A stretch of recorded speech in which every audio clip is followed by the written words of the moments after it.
Prepare-se, porque hoje a nossa análise vai fundo em um dos capítulos mais cheios de adrenalina da saga de Davi. Com certeza. A gente está falando do capítulo 23 de 1 Samuel. E olha, ele se desenrola quase como um roteiro de thriller, sabe? Tem perseguição, espionagem, traições. De cortar o coração. E um escape no último segundo, que é de tirar o fôlego.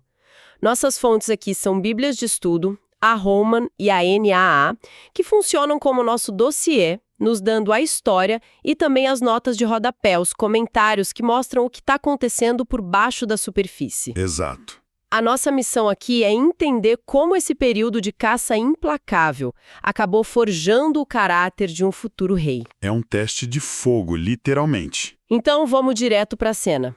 Davi já está na clandestinidade.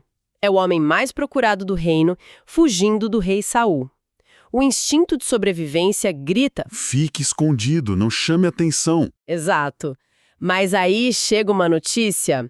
Os filisteus, que eram os inimigos de Israel, estão atacando uma cidade israelita chamada Keila. E a reação de Davi é ir direto para a confusão. O que se passa na cabeça dele? Essa é a primeira grande reviravolta. Ele não pensa em si mesmo. Mas o que é fascinante e que as fontes destacam logo de cara é que a primeira reação dele não é pegar em armas. Não. Não. É parar e consultar a Deus. Ele pergunta diretamente: eu devo ir e atacar esses filisteus? E ele recebe um sim. Mas a história fica ainda mais interessante. Porque os homens dele não gostam da ideia. Nem um pouco. Seus 600 seguidores entram em pânico. Eles basicamente dizem: chefe, a gente já está com medo aqui em Judá, escondidos. Você quer que a gente vá para Keila lutar contra um exército organizado? É uma objeção totalmente razoável. Totalmente. Eles já são um bando de foras da lei e agora ele quer que eles ajam como o exército oficial? Eu estaria apavorada. E como Davi lida com esse quase motim? Ele não impõe a vontade dele. Ele não diz: Deus falou comigo, calem a boca e me sigam. O que seria o mais fácil, né? Seria. Mas ele ouve e ele consulta Deus uma segunda vez.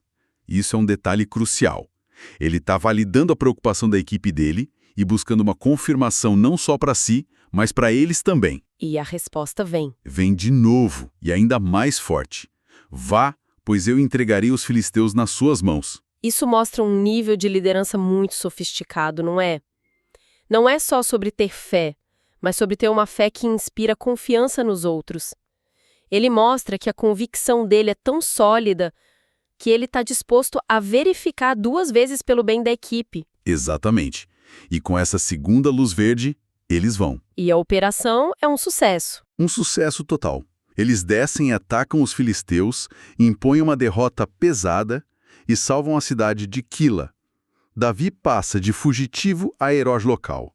Por um momento, parece que as coisas estão virando para ele. Só por um momento. Só por um momento.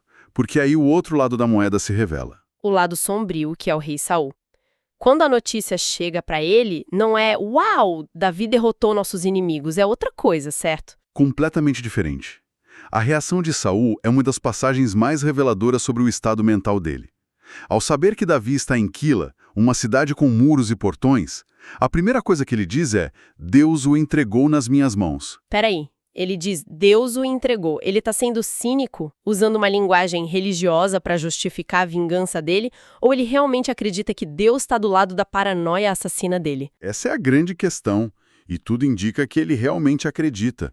A mente dele está tão consumida pelo ciúme e pelo medo que ele reinterpreta qualquer evento através dessa lente. É um viés de confirmação espiritual. Perfeito, é isso.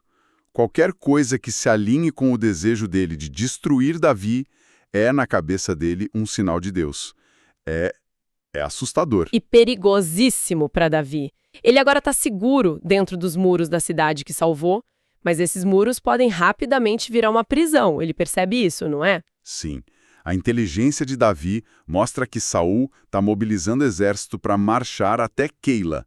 E aqui a gente tem outro momento de consulta divina, mas desta vez a urgência palpável. É aqui que entra o éfode. Exato. O sacerdote Abiatar O único sobrevivente de um massacre ordenado por Saul tinha fugido e se juntado a Davi, e ele trouxe consigo o éfode, que era essa vestimenta sacerdotal usada para discernir a vontade de Deus. E as perguntas que Davi faz são incrivelmente diretas, quase forenses. Exato. Ele não faz uma pergunta vaga como Deus me ajude. Ele faz duas perguntas de sim ou não muito específicas. Primeira, Saul realmente virá para Keila? E a resposta? A resposta divina, sim, ele virá. A segunda pergunta é de cortar o coração. Ele deve ter feito com um nó na garganta. Os líderes de Keila, as pessoas que eu acabei de salvar, vão me entregar a Saul? Nossa, a resposta é um soco no estômago. Sim, eles vão entregar. Um soco no estômago. Uau! É o equivalente antigo de receber uma mensagem de texto dizendo: a polícia sabe onde você tá, sai daí agora. A urgência é total, é uma inteligência divina, acionável e brutalmente honesta. Exatamente. Não há espaço para interpretação. É uma informação que exige uma decisão em segundos. E a ironia é dolorosa. As mesmas pessoas que ele protegeu. As mesmas pessoas. As famílias, as propriedades. Eles estavam prontos para vendê-lo, para salvar a própria pele e agradar o rei. A lealdade deles era pro poder, não pro libertador. E Davi não hesita. Não pensa duas vezes. Ele e seus 600 homens levantam um acampamento e fogem da cidade, de volta à vida de nômades no deserto. A segurança da cidade era uma miragem. Então Davi escapa de uma armadilha, mas agora ele está de volta à estaca zero. Um fugitivo no deserto. E o texto nos leva para um lugar chamado Deserto de Zif. As notas de estudo descrevem essa região como um lugar de fortalezas naturais, montanhas, terreno árido. É um lugar para se esconder, mas também um lugar de isolamento total. E no meio dessa desolação, quando ele devia estar no ponto mais baixo, acontece uma das cenas mais incríveis de toda a história. Sim, no meio da perseguição implacável de Saul, que o caçava todos os dias, como diz o texto, ocorre um encontro secreto que desafia toda a lógica. Jonatas, o filho de Saul, o príncipe herdeiro, Arrisca tudo. arrisca a própria vida para encontrar Davi num lugar chamado Óriza. E essa não é uma visita social para dar um tapinha nas costas. O texto diz algo muito específico. Jonatas o fortaleceu na sua confiança em Deus. Vamos desempacotar isso. Eu fico pensando no Jonatas. Ele é o herdeiro legítimo do trono. Ajudar Davi é, tecnicamente, um ato de traição contra o próprio pai e contra o seu próprio futuro. O que as fontes dizem sobre a motivação dele? É uma mistura fascinante de lealdade pessoal e convicção espiritual. Jonatas reafirma a aliança que eles tinham, mas vai além. Ele diz a Davi: não tenha medo. Você será rei de Israel, e eu serei o segundo depois de você. Pensa no peso disso. É absurdo. O herdeiro do trono está abdicando da própria reivindicação e prometendo lealdade ao homem que o pai dele está tentando matar. Ele acredita mais no plano de Deus para Davi do que no próprio direito de nascença. É um ato de fé e amizade de uma magnitude impressionante. Ele está basicamente dizendo: a paranoia do meu pai não vai anular o propósito de Deus para sua vida. Exatamente isso. Esse encontro deve ter sido como um oásis no meio do deserto para a alma de Davi, uma recarga de esperança. Ele não está sozinho. Mas a realidade da perseguição não tira férias, e a próxima ameaça vem de um lugar que talvez seja ainda mais doloroso do que Keila. Muito mais. Porque a calmaria não dura nada. Logo depois desse encontro fortalecedor, um grupo de pessoas daquela região, os Ífios, vai diretamente a Saul. E aí tem um detalhe que torna tudo pior. Sim, os Ífios eram da mesma tribo de Davi, a tribo de Judá. Eram o seu próprio povo. Gente dele. Gente dele. Eles chegam para Saul e dizem: a gente sabe onde ele está escondido aqui mesmo, entre nós. Diga quando quer vir e nós o entregaremos nas suas mãos. É uma traição vinda de dentro de casa. E a reação de Saul é mais uma vez assustadora. Ele os abençoa, diz que vocês sejam benditos do Senhor, porque tiveram compaixão de mim. Ele está torcendo completamente a linguagem da bênção para servir a vingança dele. Sim, ele coopta a religião para validar traição. E depois ele se torna um estrategista frio. Ele elogia os ifeus, mas não confia totalmente neles. Ah, interessante. Ele diz: voltem, Confirmem o local exato, vejam onde ele vai, quem o viu, porque me disseram que ele é muito astuto. Há um respeito relutante aqui. Saul sabe que Davi não é um alvo fácil. Ele tá caçando um adversário inteligente. E desesperado, o que o torna ainda mais perigoso. E com essa nova inteligência fornecida pelo próprio povo de Davi, a caçada entra na sua fase mais crítica. Aqui a coisa vira um filme de perseguição mesmo. Total. Davi é forçado a se mover de novo para o deserto de Maom.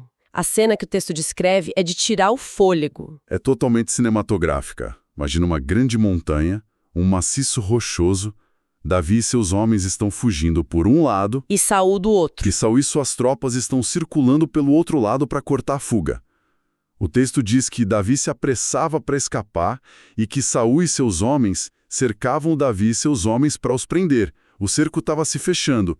Não havia mais para onde correr. A captura era iminente. Uma questão de minutos. É o fim da linha. Ele escapou de Keila, mas não há para onde escapar agora. E então, no clímax absoluto da tensão, no exato momento em que as forças de Saul estão prestes a capturá-lo, O mensageiro chega, correndo, ofegante, direto para o rei Saul com a notícia de emergência nacional. qual?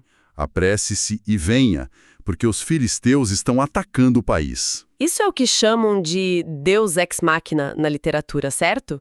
Uma intervenção totalmente inesperada que muda o rumo da história no último segundo. Exatamente. Mas não é um raio que cai do céu. É um evento geopolítico perfeitamente cronometrado. Saul é confrontado com uma escolha impossível, A vingança pessoal, que está a segundos de ser concretizada, ou o dever dele como rei de defender a nação de uma invasão estrangeira. por mais que ele odiasse, o dever como rei teve que prevalecer. E ele abandona a perseguição. O texto diz que ele deixou de perseguir Davi e foi lutar contra os filisteus. A ameaça externa salvou Davi da ameaça interna. E o lugar onde isso acontece ganha um nome, para que ninguém jamais esqueça. O local foi chamado de Selá Ramalecote.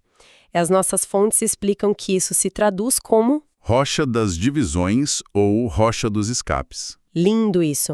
A própria geografia da Terra ganha uma cicatriz para contar a história daquela separação providencial entre o caçador e a presa. O capítulo termina com Davi se movendo mais uma vez para as fortalezas de En-Gedi, um oásis no meio do deserto. Ele está seguro por enquanto. Que montanha-russa! Vamos recapitular. Em um único capítulo, Davi vence uma batalha, é quase traído pela cidade que salvou, tem um encontro secreto e encorajador com o filho do inimigo Retraído pelo próprio povo. e escapa da captura no último segundo possível por causa de uma invasão inimiga. É material para uma minissérie inteira, sem dúvida. E quando você junta todas as peças, o que realmente se destaca é o contraste fundamental entre os dois líderes. Davi e Saul. De um lado, você tem Davi. Mesmo sob estresse extremo, fugindo para salvar a vida, a reação padrão dele é parar, consultar, perguntar. Ele submete os instintos e planos dele a uma autoridade maior. E do outro lado? Do outro lado, você tem Saul, o rei no trono, que age puramente com base na sua raiva, na sua paranoia, mas cobre tudo com uma camada de linguagem religiosa, assumindo que os sentimentos sombrios dele são a vontade de Deus. E tem o último pensamento que fica martelando aqui. É fascinante como, ao longo deste capítulo, Davi é repetidamente ameaçado por pessoas em que ele deveria poder confiar. Os cidadãos de Keila, seus companheiros de tribo em Zif, Exato, e ao mesmo tempo, ele é salvo por fontes totalmente inesperadas. O filho do seu inimigo, Jonatas, que lhe dá força espiritual. e um ataque dos inimigos de Israel, os filisteus, que o salva fisicamente. Pois é. Isso deixa uma pergunta no ar que ecoa muito além dessa história antiga. Como a lealdade e a traição, que tantas vezes vêm dos lugares mais surpreendentes, acabam moldando o caráter, a resiliência e, finalmente, o destino de um líder? Uma ótima pergunta. Esse capítulo sugere que são precisamente essas provas de fogo que separam um rei como Saul de um rei como Davi.